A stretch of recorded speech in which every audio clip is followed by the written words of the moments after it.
Hello friends, welcome back to my channel Abi's vlogs. നമുക്കിന്നിവിടെ നല്ല അടിപൊളി ഒരു കോക്കനട്ട് ദോശ ഉണ്ടാക്കിയാലോ. നല്ല ടേസ്റ്റി ആയിട്ടുള്ള ഒരു ദോശ. അതിനുവേണ്ടി ഞാനിവിടെ കുറച്ച് ദോശമാവ് എടുത്തിട്ടുണ്ട്. ഇത് സാധാരണ ദോശമാവ് തന്നെയാണ്. ഇനിയും കുറച്ച് തേങ്ങ തിരുമിയത് കൂടി എടുത്തിട്ടുണ്ട്. ഇതുകൊണ്ട് എങ്ങനെയാണ് കോക്കനട്ട് ദോശ ഉണ്ടാക്കുന്നതെന്ന് നമുക്കൊന്ന് നോക്കാം. കോക്കനട്ട് ദോശ ഉണ്ടാക്കുന്നതിന് വേണ്ടി ഞാനിവിടെ ഒരു ദോശക്കല്ല് അടുപ്പിൽ വെച്ചു. അതിലേക്ക് അല്പം നല്ലെണ്ണ ബ്രഷ് ചെയ്ത് കൊടുക്കാം. നല്ലെണ്ണ പുരട്ടുമ്പോൾ ദോശ പെട്ടെന്ന് കല്ലിൽ നിന്ന് ഇളകി കിട്ടും. ഇനിയും അതിലേക്ക് ഒരു തവി ദോശമാവ് ഒഴിച്ചു കൊടുക്കാം. അത് നല്ലതുപോലെ ഒന്ന് പരത്തി കൊടുക്കാം. കനം കുറച്ച് പരത്തണം. ഇനിയും ഇതിലേക്ക് കുറച്ച് തേങ്ങ തിരുമിയത് വെച്ച് കൊടുക്കാം. അതൊന്ന് സ്പ്രെഡ് ചെയ്ത് വേണം വയ്ക്കാനായിട്ട്.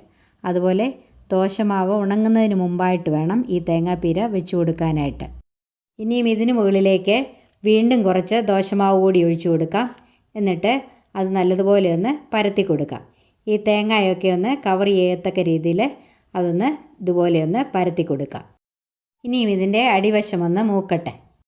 നമ്മുടെ ദോശ ഇവിടെ ഒരു വശം മൂത്തിട്ടുണ്ട്. ഇനി ഇത് നമുക്കൊന്ന് മറിച്ചിട്ട് കൊടുക്കാം. നമ്മുടെ ദോശ ഈ വശവും വെന്തിട്ടുണ്ട്. ഇനി നമുക്കിത് കല്ലിൽ നിന്ന് എടുത്തു മാറ്റാം. അടുത്തൊരു ദോശ കൂടി നമുക്കിതുപോലെ ചുട്ടെടുക്കാം. അതിനുവേണ്ടി കല്ലിൽ ഒരൽപ്പം ഓയിൽ ബ്രഷ് ചെയ്ത് കൊടുക്കാം. ഇനി ഒരു തവി ദോശമാവ് കല്ലിലോട്ട് ഒഴിച്ചിട്ട് നല്ലതുപോലെ ഒന്ന് പരത്തി കൊടുക്കാം. കനം കുറച്ച് പരത്തണം. ഇനി അതിന് മീതെ കുറച്ച് തേങ്ങാപ്പീര കൂടി വെച്ച് കൊടുക്കാം. തേങ്ങാപ്പീര നല്ലതുപോലെ ഒന്ന് സ്പ്രെഡ് ചെയ്ത് വെച്ച് കൊടുക്കണം. ഇനിയും അതിന് മുകളിലേക്ക് ഒരൽപ്പം മാവ് കൂടി ഒഴിച്ചിട്ട് നല്ലതുപോലെ ഒന്ന് പരത്തി കൊടുക്കാം. ഈ തേങ്ങാപ്പീര കവർ ചെയ്യത്തക്ക രീതിയിൽ ഒന്ന് പരത്തി കൊടുക്കണം. ഇനിയും ആ വശം ഒന്ന് വെന്ത് കിട്ടട്ടെ. ദോശ ഒരു വശം വെന്തു. നമുക്കതൊന്ന് മറിച്ചിട്ട് കൊടുക്കാം. ഈ ദോശ ഇവിടെ വെന്തിട്ടുണ്ട്. ഇത് കല്ലിൽ നിന്നും എടുത്തു മാറ്റാം. ബാക്കിയുള്ള ദോശ കൂടി ഇതുപോലെ ചുട്ടെടുക്കാം. അപ്പോൾ നമ്മുടെ ഡെലിഷ്യസ് ആയിട്ടുള്ള കോക്കനട്ട് ദോശ ഇവിടെ റെഡി ആയിട്ടുണ്ട്. സാധാരണ ദോശ കഴിച്ചു മടുത്തവർക്ക് ഇതൊരു നല്ല വെറൈറ്റിയാണ്. തേങ്ങയൊക്കെ ചേർന്നിരിക്കുന്നത് കൊണ്ട് നല്ല ടേസ്റ്റിയാണിത് കഴിക്കാനായിട്ട്. ഇത് സാധാരണ ദോശ കഴിക്കുന്ന പോലെ ചമ്മന്തിയോ സാമ്പാറോ ഒക്കെ കൂട്ടി കഴിക്കാം. ഇത് നല്ലൊരു ബ്രേക്ക്ഫാസ്റ്റാണ്. ഇതുപോലെ എല്ലാവരും ഒന്ന് ട്രൈ ചെയ്ത് നോക്കണം.